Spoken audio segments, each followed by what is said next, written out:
Fantasy sports have grown rapidly among certain people who consume sports through the media. Explain why this growth has occurred and how it has changed the media consumption experience for spectators who consume NFL football and Major League Baseball through the media.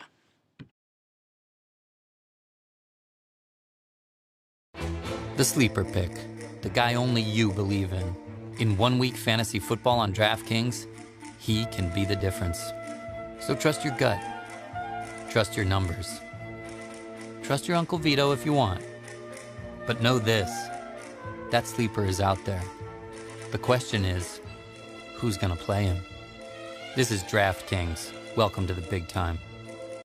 What are fantasy sports?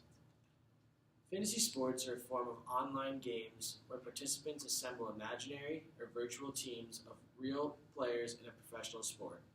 These teams compete based on the statistical performance of their drafted rosters based on the Fantasy League's point system.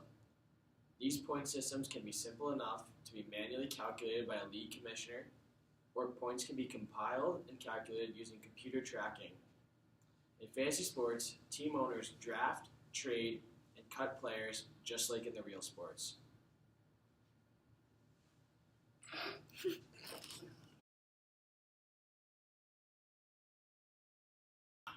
Why has this growth occurred? As our question states, fantasy sports have grown rapidly among certain people who consume sports through the media. The explanation for this has a few different variables. The first one, which Coakley touches on in the text, is the idea that consuming sports through the media is a passive activity. Although you can yell at your TV screen, respond to commentary, and talk about the games the next day with your family and friends, these are all just reactions to what you see on ESPN, NBC, and NFL networks. This environment gives no control to the consumer, and this lack of control can be frustrating for many armchair quarterbacks.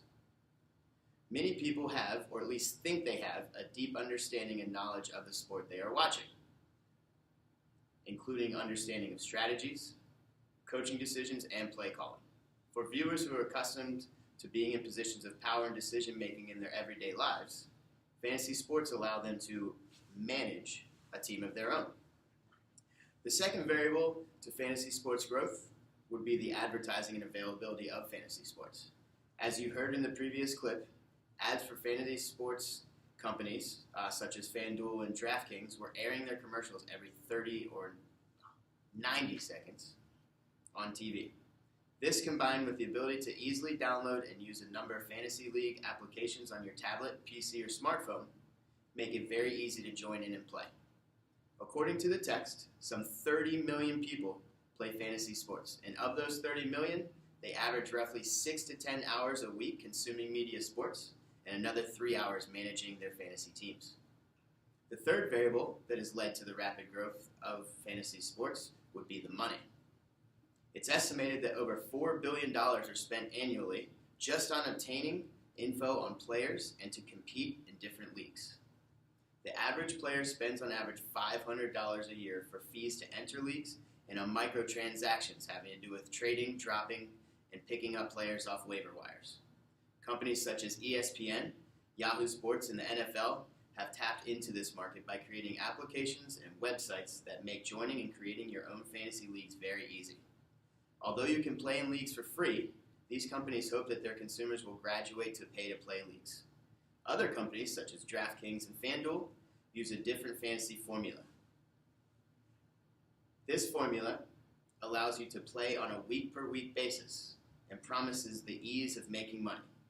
This formula, as our video of at the beginning of our presentation shows, also presents fantasy sports as something that anyone and everyone can do, enjoy playing, and with the potential reward of making money. Go Clemson.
Where are you looking at McCaffrey from a fantasy standpoint? Well, as of this moment, Randy, and it's very early to be drafting, he is the 14th running back drafted on ESPN.com. Jonathan Stewart, his backfield mate, is significantly lower down the list. I think 14th running back is a little bit too aggressive for Christian McCaffrey right now, for the simple fact that it's not even a guarantee that he leads the team in rushing attempts this year, given that Jonathan Stewart was signed to an extension this offseason. He's a player the team has heavily utilized on.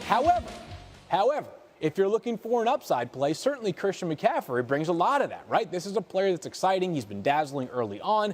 He's going to catch the football probably close to 50 times this year. That might be even a conservative guess. And if he gets 150 rushing attempts as well, there's plenty of upside. But for now, I think I'd be more comfortable drafting him somewhere around 24th amongst running backs as opposed to 14th, just given the fact that it's a crowded backfield in Carolina. How has it changed the media consumption experience for spectators who consume NFL football and MLB through the media? Well, one of the big changes as far as how consumers experience watching football and baseball has changed is the idea that you're no longer really watching. If you're one of the 30 million people that are playing fantasy sports, you're no longer really watching games just to root on your favorite, hometown team or the team that you grew up with. It's very much now individual player statistics, very analytical, very, for lack of a better phrase, watching it through kind of a coach's eye. You're always wondering who's getting the ball, who's getting the passes. It's very points oriented, obviously. So watching the game through a coach's eye and trying to track all of your players at once really makes it more of a stressful situation as opposed to just being watching for enjoyment, especially if you have money on certain games or if you're in a game or a week where you're playing against either your rival or somebody who's ahead of you in the league that you're playing in. The idea that you're always having to watch other players that might not even be on your team, scouting, maybe picking up players on the waiver wire, or, again, analyzing how your players are doing, who you have to drop for next week, who you might be able to pick up, that sort of thing. So there's just a lot more variables that go into, consuming football and baseball when you're a member of a fantasy league. Yeah, just going off what Dan said, then you also have television packages for both MLB and football that are costing extra that consumers are paying for just so they can see every game. You have things such as NFL Red Zone where it's just showing all scoring plays that happen from the 1 o'clock games all the way up until 7 o'clock at night. You have 6 hours going on of just scoring plays. So fantasy football enthusiasts are watching that and just seeing their players and hopefully watching them score. So that's kind of what they're tuning into and not individual games anymore. And then also you have ESPN segments that are just strictly for fantasy football where you have the so-called experts that are telling you who you should and shouldn't play this week and who's injured, and they say they have the inside scoop on how many receiving yards or rushing yards that they're going to predict that each player is gonna have in the following week. So it's kind of getting crazy with all those segments on ESPN and NFL Live that are just solely for fantasy football. And then also you're seeing with Twitter too, where highlights are coming in immediately. There's no longer, you don't have to wait till every hour on ESPN to see the highlights, where you can just scroll through your Twitter feed, and if you're following your favorite football team on Twitter or baseball team on Twitter, that highlight is up there immediately after it happens. So everything's just a lot quicker and more, kind of like Dan said, individually based on stats when it comes to fantasy football now.